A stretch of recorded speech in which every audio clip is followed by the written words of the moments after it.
प्रवक्ता हैं वाजपेयी जी, हम तो ये उम्मीद कर रहे थे कि हिंदुत्ववादी सरकार है, बड़ी सख्त सरकार है, बहुत कठोर कार्रवाई करती है। और अब तक 10 वर्षों में तो हमने देखा कि भाई बुलडोजर वगैरह चलते थे, लेकिन इस मामले में क्या हो गया? पेट्रोल खत्म है या चाबी गायब है? ना ब्रजेश जी, पेट्रोल खत्म है और ना ही ऐसा मानिए कि मानस ऐसा है कि कार्रवाई नहीं।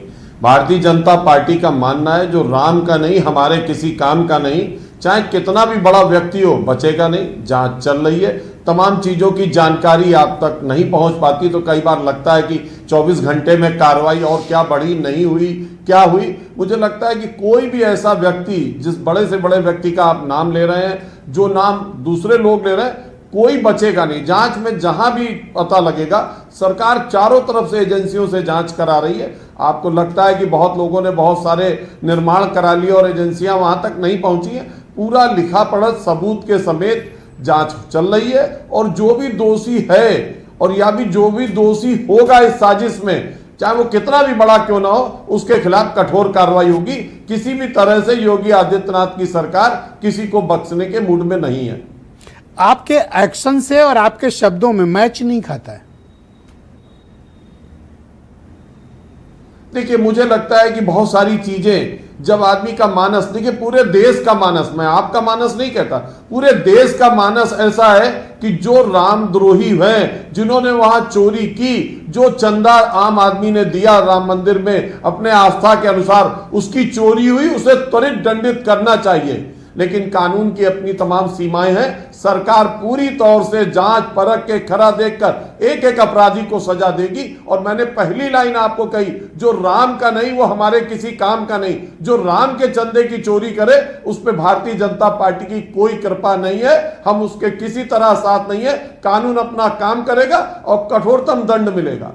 आपके काम का था कहीं, इसलिए तो आप बचा नहीं रहे थे कि अब राम के नाम पे फंस गया तो अब हमारे किसी काम का नहीं। नहीं, देखिए, मुझे लगता है कि जो आस्था की बात है, उस आस्था पर जाइए। पूरे देश में 140 करोड़ लोग मानते हैं और भारतीय जनता पार्टी के कार्यकर्ता क्या उस 140 करोड़ में नहीं है?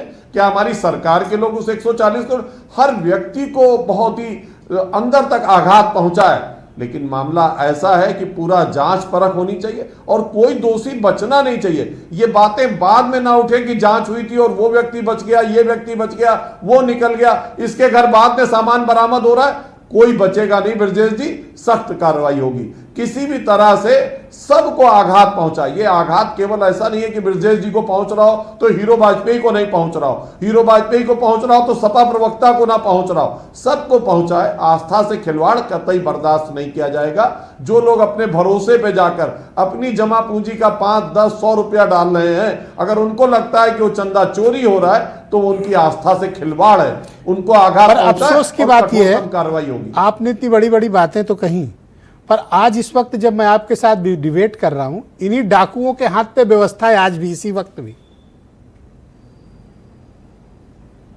देखिए, मैंने कहा तमाम चीजें, आपको लगता है कि डाकू, अंत समय तक कई लोग बड़े पदों पर रहते हैं और जांच का दायरा चलता है, लोगों को लगता है उन पर आंच नहीं आ रही है, पर पूरे सबूत जुटने के बाद कोई बचेगा नहीं। सबूतों को धन्यवाद, तमाम साक्ष्यों के आधार पर कार्रवाई होगी और बचेगा कोई नहीं। जो आपने बताया कि लोगों ने अकूत संपत्ति से बिल्डिंगें खड़ी कर ली, जमी दोज होंगी, हम भी यही है और आप भी यही हैं।